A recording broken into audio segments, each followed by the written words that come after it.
Undian 2 ini akan membawakan syarahan dengan tema keterbukaan informasi menurut Al-Quran.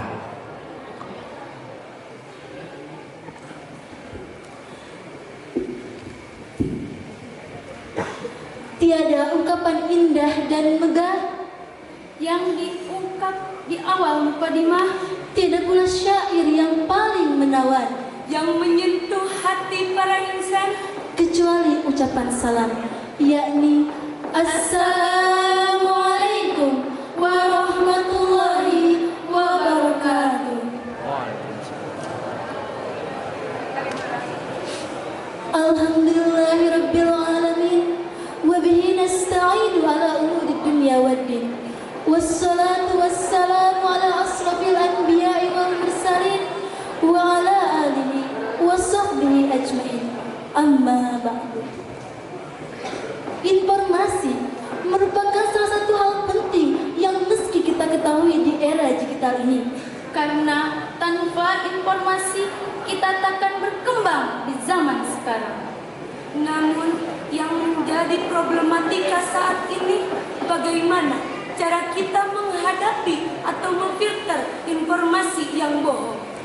Oleh karena itu, sudah sepatutnya pada zaman ini kita mengetahui keterbukaan informasi menurut Al-Quran. Hadirin yang berbahagia, Dewan Juri yang bijaksana, keterbukaan informasi publik merupakan salah satu ciri penting negara berdemokrasi, yang pada tujuan asalnya adalah untuk menunjukkan good governance. Perkembangan informasi merupakan salah satu ciri untuk mewujudkan masyarakat informasi. Namun, yang menjadi kendala di zaman ini adalah banyaknya informasi yang tidak terkendali tersebar di masyarakat, atau biasa kita sebut dengan berita hoax atau berita bohong. Yang seharusnya kita sebagai penerima informasi harus pandai memilah dan memilih mana informasi yang benar dan mana yang informasi yang sekedar dusta. Dalam Al-Quran mengenai cek dan recheck atau klarifikasi terhadap suatu informasi, Allah menerangkan dalam firman-Nya, Quran Surat Al-Hujurat Surat ke-49 ayat ke-6, posisi bagian kiri sebelah atas yang berbunyi,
Aku berlindung kepadamu ya Allah dari godaan setan yang terkutuk.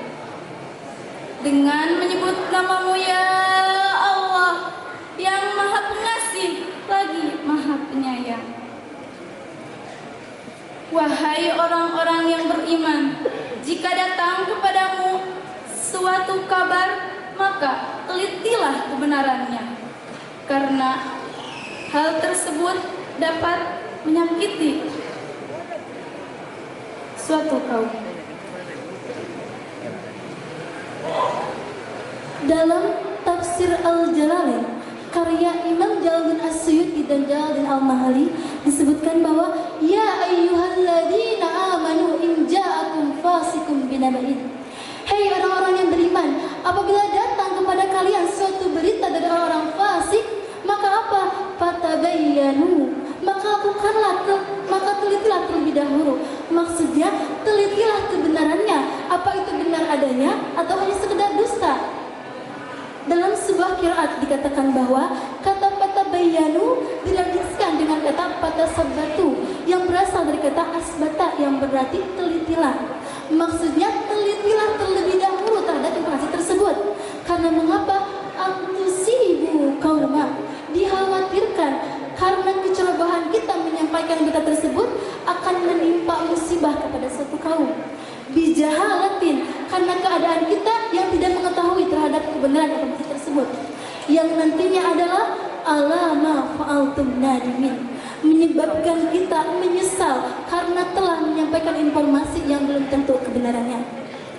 Mengutip penjelasan lain daripada kitab Tafsir Al-Misbah karya Dr. Muhammad Quraisy Shihab, dikatakan bahwa Quran Surat Al-Hujurat ayat 6 ini menjelaskan bahwa banyaknya orang yang menyampaikan atau menyebarkan berita belum tentu terhadap kebenaran informasi tersebut.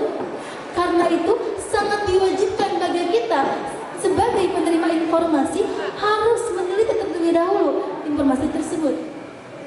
Dalam kitab tersebut juga dijelaskan bahwa kata fasik berasal dari kata fasoko yang biasanya menyipati buah yang sudah busuk dan akan menyisakan terhadap sisanya.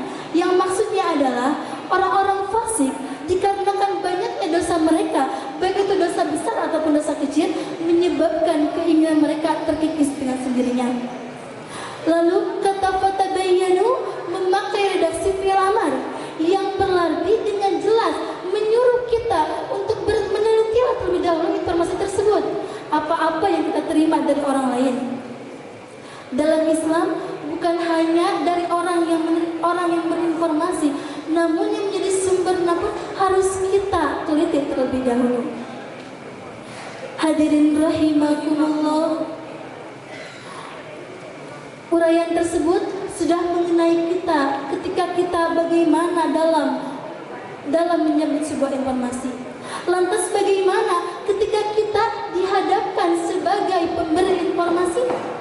Ada beberapa kriteria yang harus kita penuhi ketika kita dituntut sebagai pemberi informasi.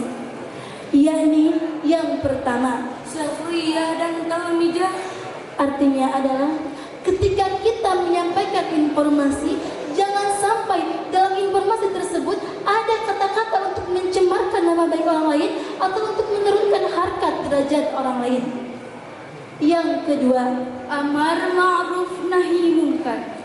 Yakni maksudnya adalah ketika kita menyampaikan informasi, maka dalam isinya diusahakan ada untuk mengajak kepada kebaikan dan melarang kepada keburukan. Jangan sampai sebaliknya atau bahkan tidak sesuai dengan Al-Quran dan hadis. Yang ketiga, hikmah. Dan ini tak kalah pentingnya. Ketika kita menyampaikan informasi, dalam isi tersebut harus ada hikmah yang dapat penerima dapatkan. Dan jangan sampai kita mencampur adukan antara yang hak dan yang batil. Kita harus membedakan mana itu yang hak dan mana itu yang batil. Kemudian yang keempat, mau'idhah hasanah. Dan ini tak kalah pentingnya. Ketika kita sebagai pemberi informasi, maka dalam informasi tersebut harus ada nasihat, petuah yang baik bagi penerima informasi. Sebagaimana telah Allah contohkan dalam Quran, yakni hambanya yang mulia, yaitu Luqman Al-Hakim, ketika menasihati putranya itu dengan nasihat yang sangat baik. Lalu yang kelima, lain. Itu tak kalah pentingnya mengenai etika ketika kita sebagai pemberi informasi. Ketika menyampaikan informasi, cobalah dengan tutur kata yang baik, dengan tutur kata yang sopan, agar mereka sebagai penerima informasi dapat menerima dengan baik dan tidak menutupi kekurangan dan kesalahan yang mereka punya.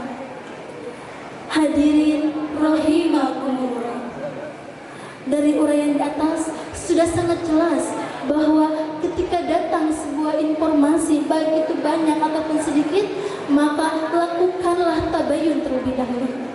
Dan ketika kita dihadapkan sebagai pemberi informasi, cobalah melakukan kriteria-kriteria yang tadi kami sebutkan sebagai salah satunya.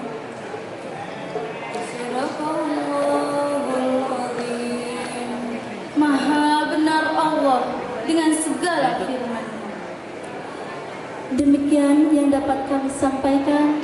Mohon maaf atas segala kekurangan dan kesalahannya. Wallahul muwaffiq ila aqwamit thoriq. Wassalam.